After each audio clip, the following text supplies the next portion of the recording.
عمل کی دو قسمیں ہیں، پہلا ظاہری عمل اور دوسرا باطنی عمل۔ ظاہری عمل سے مراد وہ تمام اعمال جن کے کرنے سے اللہ رب العزت خوش ہوتے ہیں، جیسے فرائض وغیرہ، نماز، روزہ، زکوٰۃ، حج وغیرہ، یا واجبات، وتر کی نماز، عیدین کی نماز، نظر کا روزہ وغیرہ۔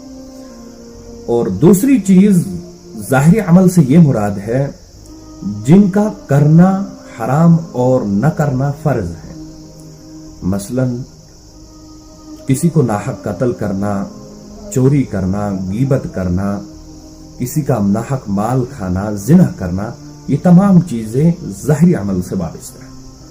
باطنی عمل سے بھی دو چیزیں مراد ہیں، اخلاق حمیدہ اور اخلاق رذیلہ۔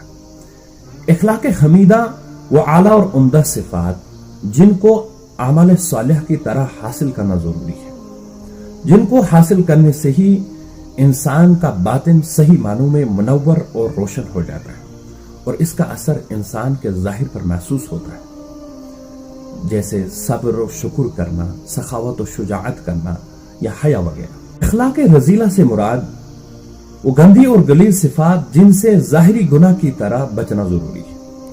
اللہ رب العزت نے فرمایا وَذَرُوا ظَاهِرَ الْإِثْمِ وَبَاطِنَهُ، آپ ظاہری اور باطن گناہوں کو چھوڑ دیجئے۔